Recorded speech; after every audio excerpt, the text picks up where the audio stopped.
Hey, how are you guys? My name is Chaim Samuels, and I'm sitting here with the famed Rabbi Marcus Freeman. And I guess the point of this is that we're going to be discussing a few topics. I guess I'm coming from the perspective of a lot of people who are interested in asking a bunch of questions and trying to find out answers, etc. I guess. I'm Freeman. How are you? It's good to see you, Rabbi. Nice of you to come by. I'm a comedian. I'll just tell a little bit about myself. I'm a stand-up comedian. I do stand-up New York, Brooklyn, etc.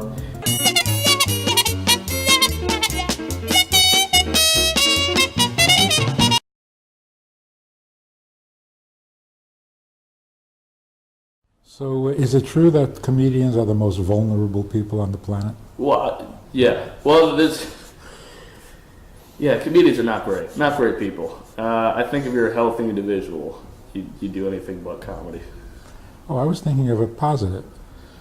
Being vulnerable and allowing yourself to be vulnerable. I guess so. I guess it sounds nice. And, Well, yeah. it takes a lot of courage.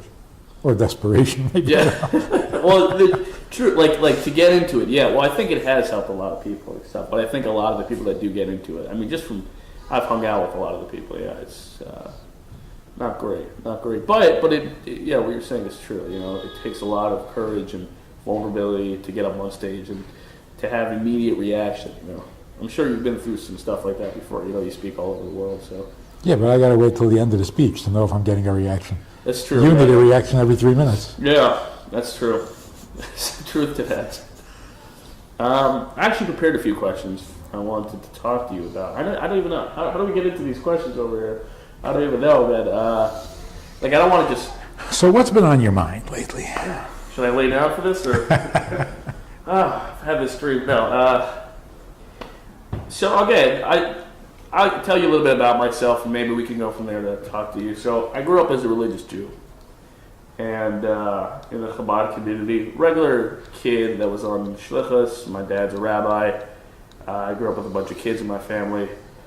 Same old story. I went to Hebrew Academy, then I went to yeshiva for a lot of years, and it was after shlichus. I was about 20 at the time. I moved to Crown Heights, and for whatever reason, it was a very short period from when I left yeshiva until I pretty much dropped everything. It was maybe a 6 month period. And I've been religious my whole entire life. So it was kind of fascinating to me how I could go from doing something my entire life to just dropping it in a matter of half a year.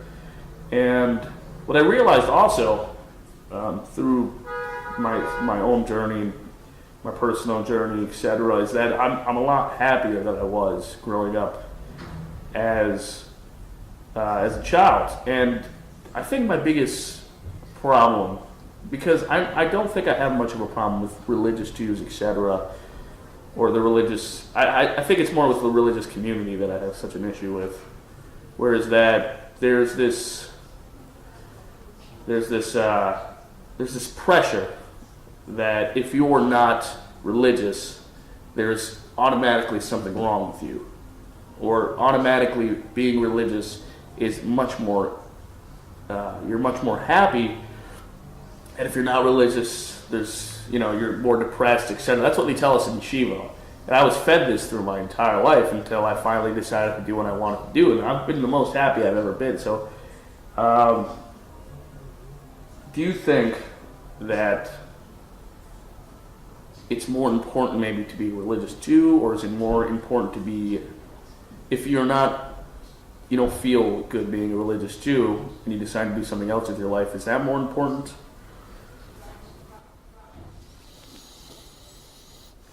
That's a very multi-layered question. Sure. Being a religious Jew, you got to define that. Are we supposed to be religious Jews, or are we just supposed to be Jewish Jews? Right? Is religion really part of the package for Judaism? I think not, and it's a big mistake. Nobody asks people to be religious. That's not Jewish.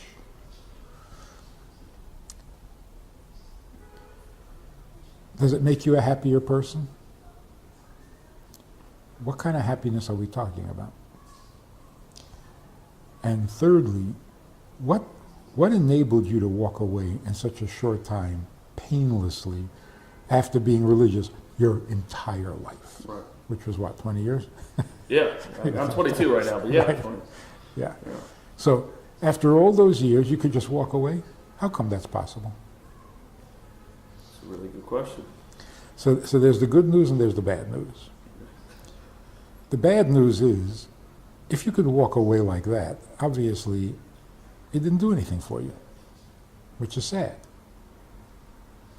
On the other hand, the fact that you could walk away means that you were somehow given the message. This is what you ought to be doing for all the right reasons. If you don't have all the right reasons, you walk away. So that freedom that you had to be able to walk away is really built into the philosophy itself. And that's not true of every community. In most communities, walking away is a very painful disengagement. It means that you're going to be shunned, and you're going to be condemned, and that's what keeps you, not the real reason for you to stay. Whereas in your experience, you had that freedom because you were told, maybe not effectively, that you serve God because you're supposed to serve God, not because the community demands it. So although there is community pressure, like any community, you got to conform. I mean, if you live in the community of comedians, you got to play the game. Sure. You got to fit in. But nobody's forcing you. There's no. So, what should be the message, and what would keep people inspired? And what was missing that left you uninspired? Here's the important thing. It's not whether you're religious or not. It's not a self-help program. It's not be the most religious you can be and then you get an award. It's not that at all. The main thing is, and that's why we started talking about being vulnerable, the main thing is, do you feel compelled to do what is needed of you rather than what it is you need? Because that's the option in life. You can either be needy or you can be needed. Now each of them brings its own kind of a happiness. If you can get what you need as a needy person, and we're all needy, but if we can get what we need, it makes us happy. I'm doing what I want, I got what I need, I'm a happy person. There's another kind of happiness that comes from being needed. I know where I belong, I know why I'm necessary, that I'm necessary, and what I'm necessary for. To be needed, different kind of a happiness. So if that gets confused, we fail as an educational system. So when they're telling you, you want to be happy, you got to do this. You want to be happy, you have to be this. That's the wrong message. It's completely famished. If you want to serve God and do what He needs, there's a happiness there, because human beings need to be needed. So we have two needs, and each one produces a different kind of happiness. And I don't think I necessarily disagree with you, but can you get that from not being Jewish, from doing other things in life? Of course you can. You don't have to be Jewish to have a purpose in life and to serve others or to serve a cause. But this is why people are always looking for a cause. Like, what bigger thing can I join so that I'm part of something bigger than myself and I'm necessary and I'm accomplishing something? But here's the interesting thing. Because when I became not religious, and I know you seem not to like that word, but when I stepped out of the community and doing a lot of what religious Jews do, I wasn't really mad at anybody. I wasn't really mad at anything. I think I had a very different experience than what a lot of other people do, because I still hang around here. I still have some friends. Do you think that in general the community has become more about the culture and less about the actual Judaism itself? Because that's something I've felt, and I think a lot of people feel that way today. It's a good point. But what is the difference between the culture and the religion? I think the culture is kind of just an outer shell. It focuses on the wrong things. Such as, we'll go every Thursday night, we'll sit in from praying. We won't really talk about much, but it's good to be around our buddies, It feels good to sit around and not really do much. I can relate to that. Yeah. Obviously, that there's nothing wrong with that per se, but that I think the community has started to focus on that a lot more than, this whole thing with Gej, this whole thing with marrying into Gej. What is that? That's a good question. I guess it's marrying into prestige, or making sure that your family lineage was connected to a certain people, etc. I'm like Baal Tshuva is people who a lot of this community has a real problem with marrying into it, and they want to specifically. That's just one example where it's like that doesn't really matter. Who cares about that? That's not Judaism. That's nothing to do to Judaism. So that's the culture. I think there's a lot of culture involved here. And what would Judaism be? I think Judaism. That's a great question. I don't know if I've totally explored that. But I think it has a lot more to do with what actually you're supposed to do as a Jewish person. Let's run that down. Okay. You're supposed to do? What does that mean? That's a great question. Something you're supposed to do, meaning. Well, again, it really depends on how do you look at religion. Do you look at religion as something that you have to do, or is it something that could help you in life? I like to look at religion to me is something that I think is important, because I think it's important for my health-wise, and I think, in order to have a religious life makes me a better person or a happier person. But a lot of people look at religion as something you're supposed to do, It's you have to do that, and that's fine. That's just the way it is.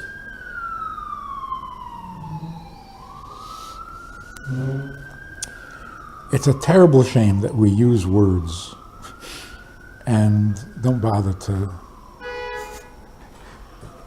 Do the research. Yeah, like what exactly are we saying? That's a great question. That's why we're here. Yeah, I know, and it bothers me also. You get into this vocabulary, and I think everybody does that. Yeah, sure. Yeah, I go to a doctor with my kid, and doctor checks the kid and says, he has otitis media. I said, can you please speak English? Who are you talking to? You got your special language that you talk among yourselves, but speak English, right? He says, yeah, your kid's ear hurts. I can relate to that. That's what it means. Yeah. I knew that before I came. Okay. But, you put that fancy word on it, and it sounds, really sophisticated, and you're a chacham, and that's, Yeah. So these words that we use, without bothering to pin it down to what exactly are you saying? There are certain things you're supposed to do. Supposed to? How did that happen? Where'd that come from? What do you mean I'm supposed to? I have to? I don't have to. Here, look at this, I'm not doing it. I don't have to. Yeah, but you should. What does that mean even? But, we use words like that. You got to do this, you got to be that. What do you mean I got to? I don't got to. And that's why you don't necessarily have to get angry to walk away. Because what are you walking away from? You can't even pin it down like what? something about what you're saying doesn't ring. So I'm just going to go do something else. And what's the difference? Right. Yeah. Here's the bottom line. Did somebody create the world? I believe that. Okay. Whoever created the world had some purpose, meaning, intention, drive that made him create the world. I hope so. I hope he wasn't just fiddling in his lab and this thing blew up on him. Oh, cool! This is nice. Right. Well, if I can interject for a second, it's really interesting you say that because I kind of when I was going through first being not religious, I was going through thinking about God, and that's another question. Like, what is God? And we can go through that, etc. That's a good question. Started to explore that, but the basic idea of what I thought God was, and I'm like, does he really exist or not? And I decided for a short period of time that he probably doesn't exist, and I felt like that was the loneliest time of my life, and so I decided, just for health reasons, let's believe that there is a God, right? And then it took me a while to figure out, okay, why does that help me if I know there's a God if he doesn't do anything? So maybe there's something to do, and I feel like that's kind of where I'm at right now. We're kind of in that space where I'm trying to figure out, what does he want from us? What does he want to do? That is, I can't tell you that you're way ahead of the game. Oh, you think so? The sad thing is, this should have happened when you were 13. I agree. And the yeshiva should have told you that. We can get into yeshiva. Yeah, I don't want to. Yeah, it's a new podcast. Yeah, but... let's not go. Let's not go there. Okay. Because the yeshiva's listening. We'll edit this out. That's cool. But at the age of 13, ideally, at the age of 13, before your bar mitzvah, around your bar mitzvah, the yeshiva, the teacher, the whatever, the mashpia, should sit down with you and say, "You really believe in God?" Mm-hmm. Yeah, we've been telling you, we've been talking at you. But really, you believe in God? Why did they do that? That's a great question. Why don't they? Why don't, well, because I think... Because they're afraid you might say no? Right, that's what I think it is. I think, the whole yeshiva seems to... Maybe the culture is built around, don't leave. That's all. Just And don't ask. And don't ask, right. Why are we afraid? It's so silly. Yeah. We've been studying this thing for 4,000 years, and you're afraid of a question? Yeah. Have you gotten nowhere? We have a class, we have a course for women in Judaism. And there was one class, and this woman is sitting there, and she has that look on her face, and something's... So I said to her, you want it could just be the Jewish woman face. That's No. It was like, I said, do you want to say something? She said, no. I don't want to ruin anything. I said, what do you mean? She says, everybody in the room, they seem, they believe, and they got their thing, I don't want to mess it up for everybody. I said, wait a minute. You have a question that's going to mess it up for everybody? I'm fascinated. What is your question? She said, no, you shouldn't, no, don't, He finally said, okay, you asked for it. I'm really getting curious, like, she says, who created God? I said, that's it, Judaism is over. Class dismissed. This is cancel. You warned me. 4,000 years down the drain. It's all over. I said, no, really? You think nobody asked that question before? You think we overlooked that little detail there? Yeah. 4,000 years of wisdom, and come on. So what are you afraid of? Why would a teacher who's teaching Judaism be afraid of a 13-year-old's question? If you're so insecure about this, you got some issues. Yeah, and then the kid feels that and says, "Look, if you're not even sure, what do you want from me?" Yeah, but So now that you're asking that question, that's what you should be doing. Let's put it in more personal terms. Talk about God, the creator, and he said, and he went, and he split the sea, and he made this guy, and he killed this guy, and he smoked, and he smites, and he whatever. What's it got to do with me? This God that we're talking about, is he your God? Well, what is God? Yeah. That's a great question. Yeah. And it's not a heretical question. Not pecorous because you asked it. On the contrary, if I told you have an uncle that you never met, and you say, "Oh, yeah," or you say, "Really? What's his name?" But that's heretical. That's disrespect. That's disrespectful. So now you're getting to where you need to be. You're saying, if God is going to be meaningful in any way, he's got to be my God. A God in heaven? Who cares? So it's a very good thing. You have to make it personal. It has to start putting together the puzzle. So, if there's a creator, he created the world with a purpose. This purpose must be important enough to create a whole universe with all the heaviness and sadness and pain and pleasure and agony and ecstasy. All of this is worth some end goal, some purpose. I'd like to know what that is. And if I'm part of that purpose, I need to know what that is. So if you created me to do something and I can't figure out what that is, that's frustrating. So I know I have a purpose. I gotta have a purpose. I'm not a mistake. So somebody needed me for something and I can't figure out what it is. That's frustrating. What about, I mean, there are plenty of people that say that they just don't believe in God, or that God doesn't exist. So you'll notice they create their own God. It's like Bob Dylan's song, everybody's got to serve somebody. So either you're serving the government, or you're serving your parents, or you're serving your wife, or your husband, or somebody. You've got to be useful somewhere to someone for something. Otherwise, you just fade away. So everybody sets up their God. What you wake up for in the morning, that's your God.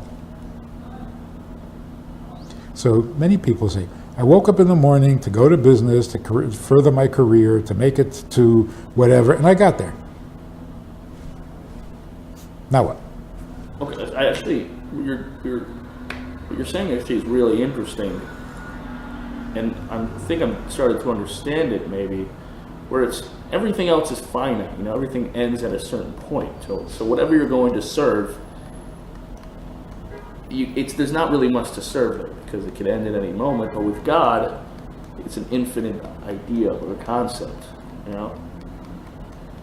That's actually interesting. But before we even get to God, if you spent your life saving people from whatever, a disease, saving people from hunger, saving people from... And then, okay, that's it. No more hungry people. So you wasted your life? No. Of course not. Because what you did for them will go on forever.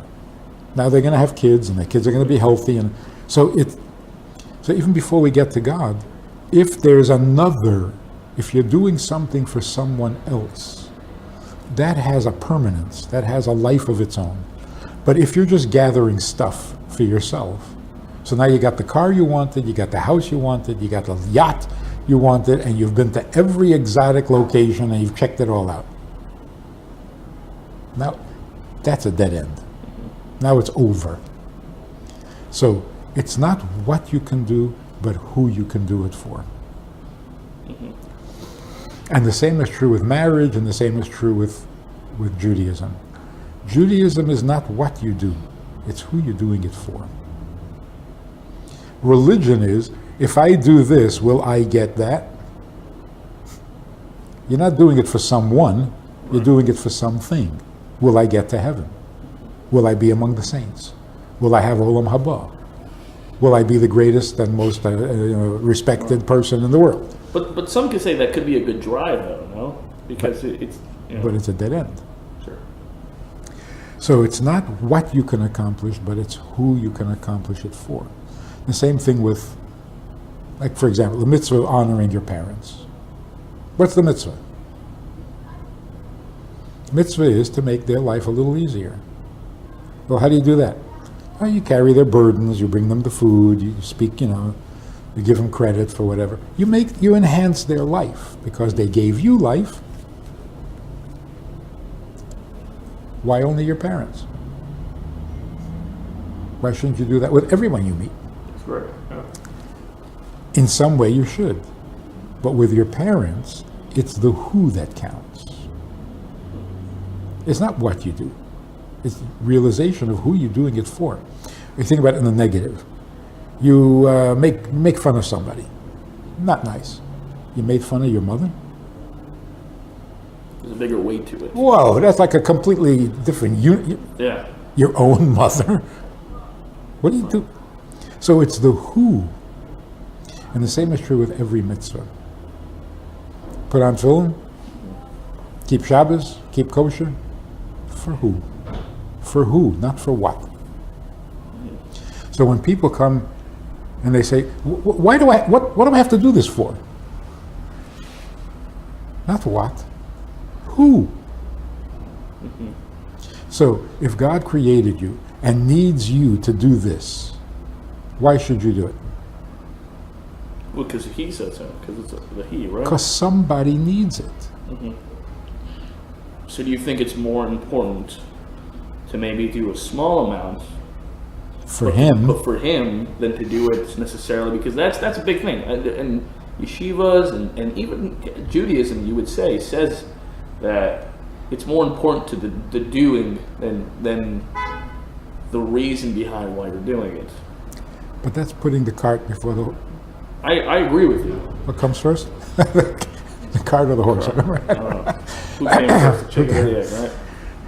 If you are committed to doing for him, then you would do it all. Naturally. Maybe, but I mean... If you're committed to him, It's difficult, Of course it is. Yeah. You have to be really inspired. But if you're not committed to him, how many mitzvahs are you going to do? One less than yesterday. Right. Like every day you're going to do a little less because what? Right. What Or you could, everybody's on their own level, right? Everybody's trying to appreciate God or experience God or understand God or what is God. You have a bunch of religious Jews walking around and they're just doing things to do, They grew up doing it and they're comfortable. Yeah. Yeah. And whatever. I mean, if they're happy, they're happy. I don't have That's necessarily have a problem with it, but the biggest issue I have with a lot of and this is, I think, what necessarily Chabad stands for is just people coming with this idea that you should know better. I've had this before where people are like, "You want to put on tefillin?" I'm like, "Yeah, I'm not really in the mood today." It's like, come on, you know what's right for you. What's right for you? Yeah, you know what's right for you, and that's just like, come on, man, you don't even know what's right for you. That seems to be what bothers me the most, because I don't have a problem necessarily with religious Jews. Okay, but so let me give you a different perspective. No mitzvah is right for you. Because if it's right for you, it's not a mitzvah. Then it's just you being you. But, What do you need a mitzvah for? You need a mitzvah to tell you what's right for him. Because you'll never guess. If somebody came to you and said, guess what God wants? Would you ever say, he wants me to wrap a leather box on my arm? I mean, would you ever? yeah. You can't do his thinking for him. Right. So if you want to know what he wants, well then, Yeah. it works for him. It doesn't work for you. The beauty of a mitzvah is, it's not what you need. What he needs, what he wants. So a hungry man knocks on your door. He says, "Can you please give me something to eat?" And you say, I don't need this." I know you don't need it. I know you don't need this. I'm the one who's starving here. So you want to give me a sandwich or no? So, no, I really don't need this. Right. That's why tzedakah is a mitzvah. Not good for you. It's not good for you. Right. It cost you. So where did God get lost in the picture? You got to do this. You got to do that. How come you're not doing this? Who's speaking here? Whose voice am I hearing? And like you say, most people grow up there. Oh, it's the voice of the community. I don't worship a community. Right. Unless they're my community, who do what I want. Yeah, that's called a cult. So That's right. it'd be kind of nice, but Or just any, yeah. my gang. So it's my gang, okay, but, and this affects marriage. You get married, your wife needs one thing, you need something else. Well, might as well get divorced. it's over. Right. So your wife says, I really need you to do this, and you say, no, I don't need to do that. And I really don't need to do that. I've never done that before I got married. I had never even heard. My mother never did that. My sisters don't do that. You're weird. So I'm not doing it. Right. Obviously, there's a failed marriage right there. Right. It never took off. It's like she doesn't really exist to you unless she fits your pattern. So to get out of yourself, which we desperately need to do because it's depressing. Sure. What are you depressed about? Any person, I'm depressed. What are you depressed about? Well, my mother, my father, my baba. No. You're depressed about yourself because you are the most depressing thing in life. Every person depresses himself. Right. Because what the heck am I doing? That's it. I'm already depressed. I don't know who I am. I don't know what I'm doing. I got to go find myself. I'm depressed. Nobody bothered you. Nobody said anything. And you're already depressed. Because hanging around is depressing. We're human beings. We're not trees. So the fact that I'm here, that is so depressing. Unless you tell me that there's a good reason. Now I'm interested. But the fact that I'm here, it's depressing. And I think that that's what good humor is made of. I think there's a lot to that, yeah. Absolutely. Nothing weird has to happen for life to be funny. You just make it funny. It's already funny. Yeah. True. Oh, so you were born. That's funny. Pretty ridiculous, yeah. I'm attached to this thing. Well, what's going on here? What's happening? Use it as a bracelet, what's going on? That's really interesting. Like an infant is born, Yeah. a newborn baby. He's crying, he's screaming. What? you came here to complain? All right, you can. Yeah. Already you're complaining? Go to your room. Yeah. Keeps you up at night, makes all sorts of ridiculous demands. He's really not polite at all, never says thank you. No. A crybaby. Yeah. Not a great house. Children are so innocent, they're so nice. No, they're not. No, they're not. They're not at all. No. They're cruel human beings. Yeah, destructive little monsters. That's interesting. So what you're saying is really true, but how come it just there's so many people today that are looking for meaning in their life. There's just a lack of meaning, and simple meaning. We're not talking about philosophical, just anything. deep and profound. Just, I don't know, what's up? I'm kind of depressed, you were saying before. Yeah. And with yeshivas, with schools, etc. Because all this is a huge thing. And we're not taught to think about it at all. We're not taught to, we're taught to, you just have to believe it, and if you don't believe it, then there's something wrong with you, And that's what a lot of people are growing up today feeling, So in the process you're going through, like, who is God? Why am I unhappy without Him? To believe that God exists, I don't see the point. Either He does or He doesn't. Why are you asking me whether I believe there's either life on Mars or there isn't? What are you asking me? Right. Well, you think there's life on Mars? No. Oh, maybe yeah. Okay, but fine. Yeah. What is your opinion doesn't count. Either there's life or there's not life. You think there's a God? What's the difference? And if that's what the whole thing is about, then leave me out. I'm not interested in this. But if you say, if God has something for me to do, I'm listening. Do I believe He exists? Totally irrelevant. I don't care if He exists. I care whether he has something for me to do. Because if he has something for me to do, I know why I'm here. And then I don't want to do it. But, my life. But at least, Yeah. at least I know why I'm here. And I'll do it tomorrow, next week, Yeah. when I get older. When I have to, when I'm old. I got kids. When my kid, yeah. Yeah. Yeah, so people always do that. Right. I know what I have to do, and that's really wonderful.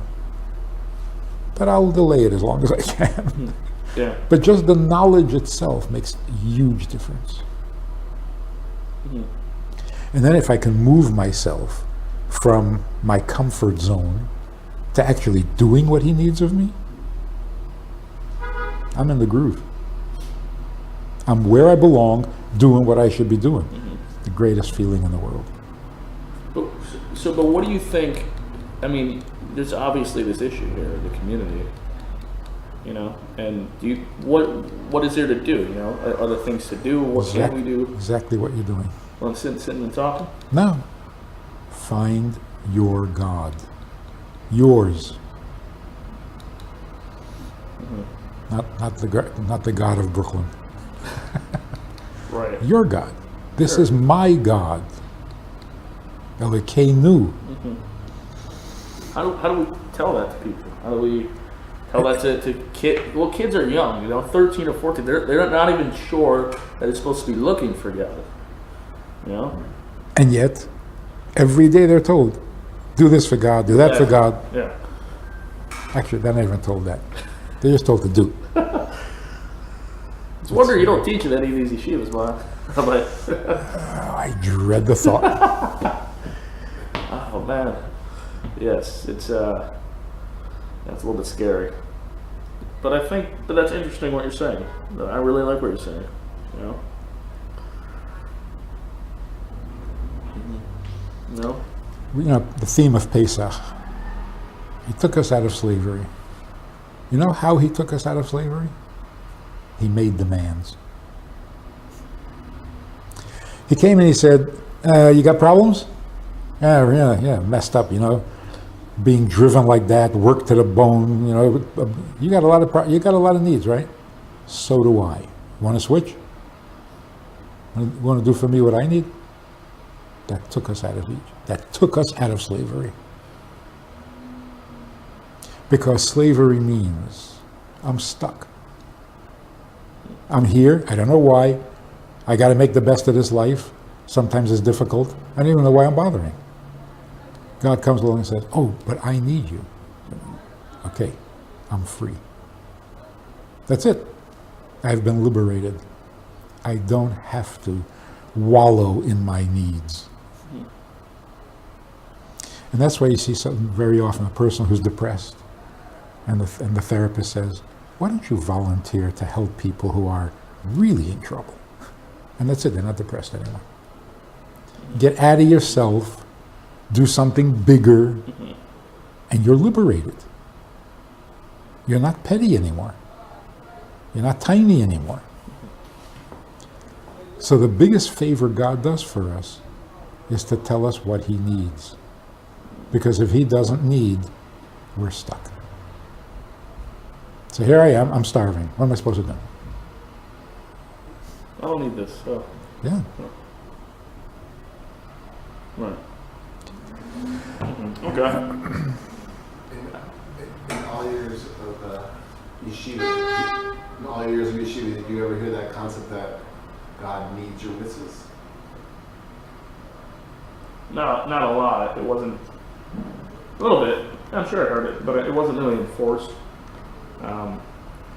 Wasn't talked about a lot. That's what I think the biggest issue is for a lot of people today. It's really like amazing that you're sitting down and talking to people who are interested in asking. You know, I think there's a lot of young people today that they want to ask these questions, but there's just nowhere to turn to. There's no people to talk to. You know, and yeshivas are not the place to do it most of the time.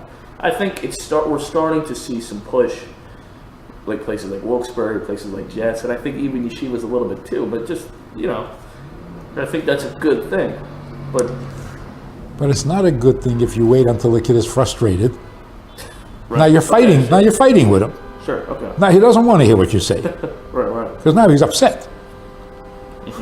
Why haven't you told me this? What have you been giving me all these years? Now you got to go fix it. Right. Okay. So that's a really brilliant thing that you're saying right there, right? Like, why can't we talk to kids and educate kids The right way to begin with. Yeah. I think it's just a fear. It's a fear. I think people are so afraid that people are not going to be religious anymore that they forget why it's important to be serving God in the first place, you know?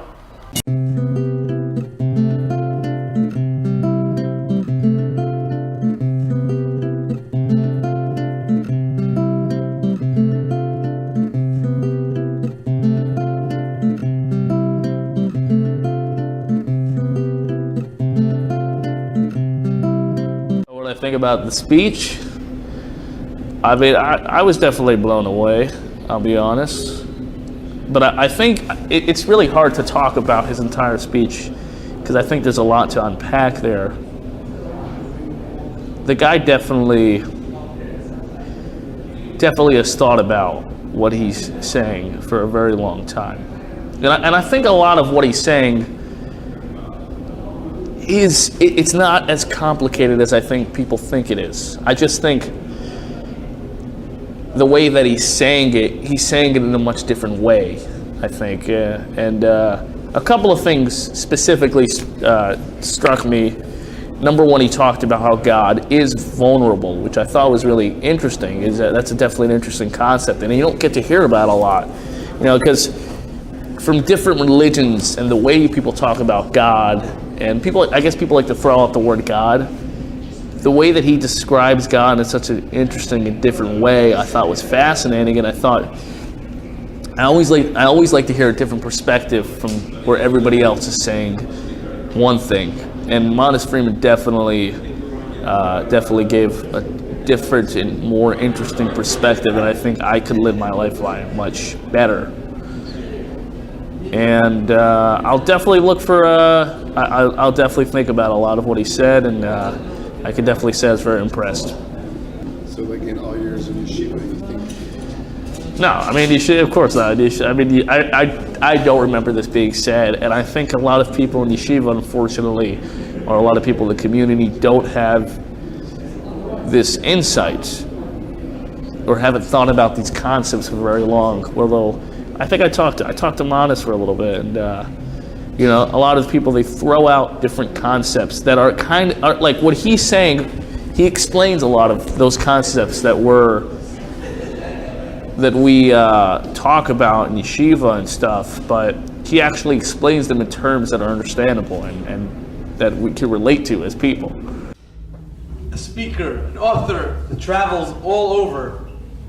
People want to hear what he has to say, and we are lucky enough here in Williamsburg that Rabbi Manis Friedman was here before, and he's back again this evening to talk about Passover, Judaism, freedom, as you will hear in a moment. And we are really lucky that this is happening tonight, a few days before Pesach. In the Jewish calendar, today is the 11th day of Nisan, which marks the Rebbe's birthday. So it's really very appropriate that we get together today for some sort of a farbrengen. So when you have the wine, say l'chaim, and please, Rabbi Friedman, honor us with your wisdom.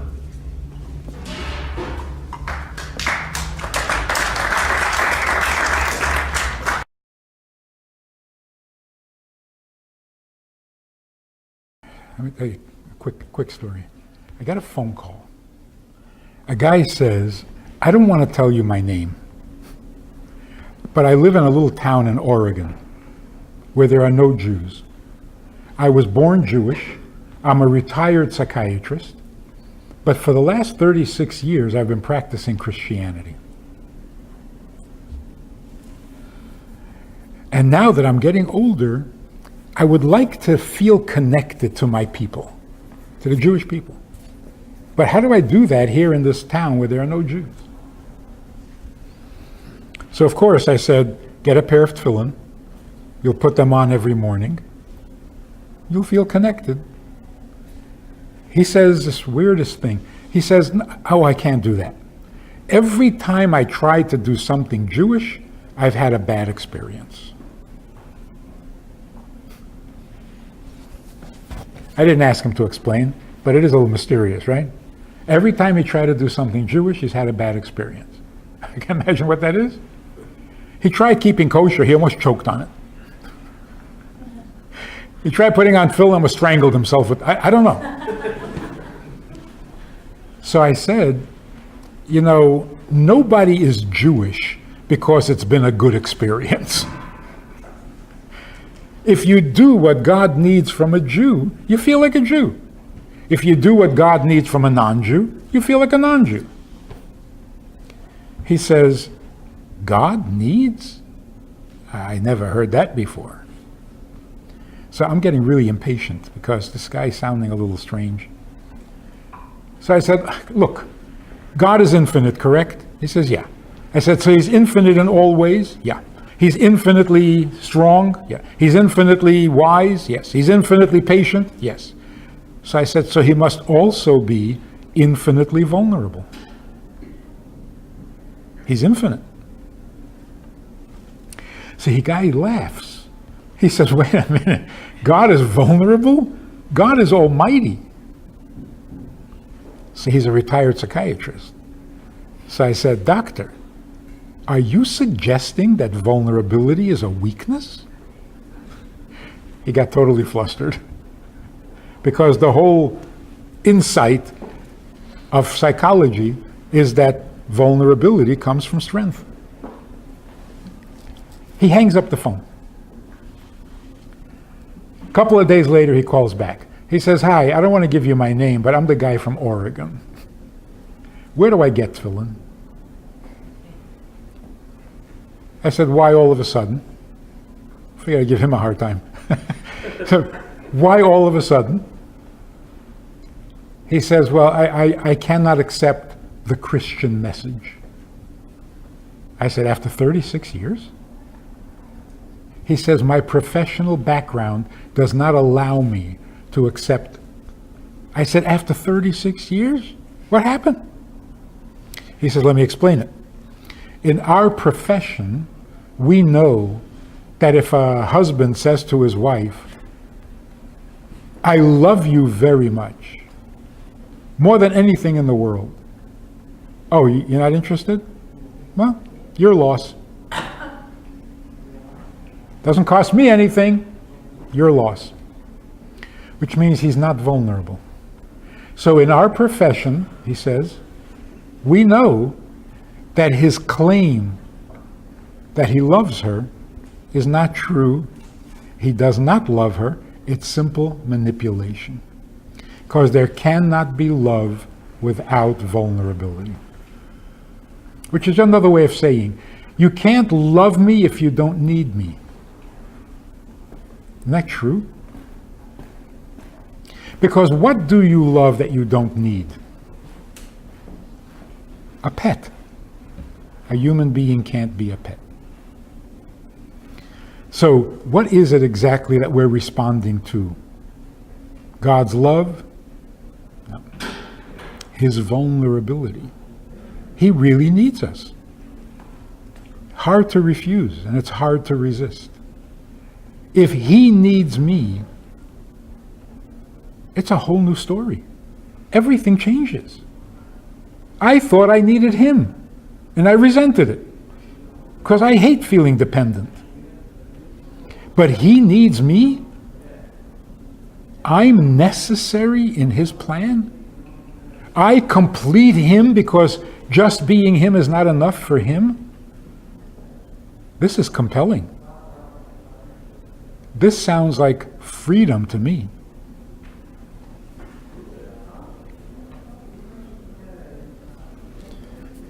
Why do we have to resort to, you better behave yourself or you're going to go to hell? Really? Is that what it's all about? If it's so meaningless to him and he's not vulnerable and it doesn't hurt him if I eat pork, why is he going to send me to hell? Just to be nasty? Then I don't want to hear from him. He created me. He created problems in the world. He's testing me. He's tempting me. And if I fail, he'll punish me. I don't want to hear anything about this God.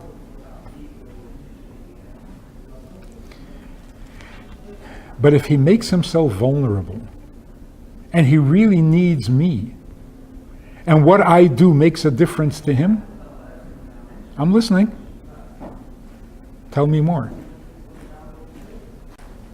So this 12-year-old girl in Israel got it into her head that God was angry at her, and she's depressed. Father calls me and says, can you talk to her? He puts her on the phone. I don't know them. I said to this 12-year-old girl, God is angry at you? She says, yeah. I said, I'm so jealous. She says, what? She had gone to rabbis, to doctors, to psychiatrists. Nothing helped. I said, I'm so jealous. Because you're 12 years old and you can get God angry? When did you become so important? Our problem disappeared. We've got things really distorted. If God is angry at you, don't you hear the compliment? The creator of the universe is angry at you? You mean he noticed you? He noticed what you did? What you did bothers him? How did you get to be so important? So whether God loves you or hates you or is angry at you, don't you hear his vulnerability? How can I get him angry if he's not vulnerable? How can anything I do bother him if he is not vulnerable? And if he's not vulnerable, what kind of relationship can we possibly have? And that's why it gets reduced down to behave yourself or else. That's it. And that's called a relationship. So I'm going to write a new book. I have the title so far. The title of the new book is My God is More Vulnerable Than Your God. So there. That's the truth. God is infinitely greater than we are. We are a little vulnerable.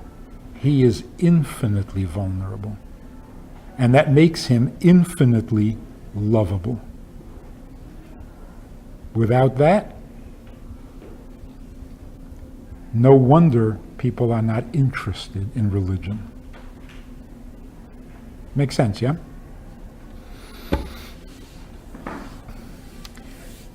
So when you sit down to eat the matzah, and it's really tasteless, perfect. It's designed to be tasteless. It's designed for you not to need it. It's purely for him. Nobody needs to eat a matzah. Unless you put a little salt and garlic, but you don't do that. You just eat a tasteless matzah. Why? It works for him. So at least on Pesach, I'll do whatever works for him. I'll even drink 4 cups of that horrible wine. And then I'm free, because I ate what I don't like and I drank what I hate. See how free I am? Nothing can stop me now. I'll even swallow that bitter stuff. Anyway, no further questions? Yes. What's the alternative to I love you? I mean, how do you express that? You are who I love? Yes! Yeah. I don't need love when I get married. Because if I need love, I'm not ready to get married. I still need my mommy. If you really need love, go home to your mother. You're ready to get married because you don't need love. You got it, or you're never going to get it, but this doesn't make a difference. You're done with that. You don't need love from your spouse. You need your spouse's love. Very different. Like you don't need love from your child that's really disturbed. You need love from a kid. You need therapy. You don't need love from your children, but you desperately want your children's love. Why? Because they're your children. Why do you need love from your spouse? Didn't get enough from your mother? You need love from your spouse because this is my spouse. Like Tevye in Fiddler on the Roof. Tevye asks Golda, remember? No? Nobody remembers? Tevye asks his wife, do you love me? And she sings the song about laundry and dishes and cooking. What she's telling him, am I giving you my love? Is that what you're asking? I gave myself to you. For 25 years, I am yours. And all you think about is love? Grow up. That's the real. It's not, I want love from you. I want your love, not anybody else's, because nobody else is mine. From you, your love is important. In fact, because I am married to you, every hair on your head is precious to me. Not because I'm into hair, but because it's your hair. So what should you say? Not I love you. You. You I love. Because of who you are, not because love is important. Your love. Otherwise, I don't need love. Same thing with God. I want God's love, not because I want to be loved, but because I want Him. There's a mitzvah to love your fellow Jew. See how important love is? No. See how important Jews are? Jews are so important that you ought to love them. You don't love them, they're still important. So love them tomorrow. The brother you hate is more important than the dog you love. Is that a shock? Love doesn't make importance. Love is the feeling for those things that are important. But we worship love. The idol of America is love. It's Christian. But we're not Christians. So instead of saying, I love God, you say, God I love. You are my God. That's why I'm into you. Not because I need something from you. Not even love. So yeah, instead of saying, I love you, we should reprint all the greeting cards, all the Hallmark cards. Instead of I love you, you I love. Because you are important. Because you I need, so you I love. You're not my pet or my entertainment. Vulnerability is freedom.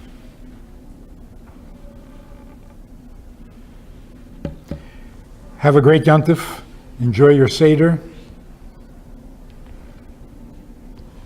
Offer some new insights when you're sitting there with your family. And let's get free. Because once you're free, you can change the world. And that's what it's all for. To make the world godly. Thanks for listening. I've got a book. And now, a word from our sponsor. We got a new book. It's about a month old, called Joy of Intimacy. And it basically presents this whole idea in the context of marriage, which of course you can apply to God also. So if you want to pick up a book on your way out, you'll have something to read in your spare time. Thanks again.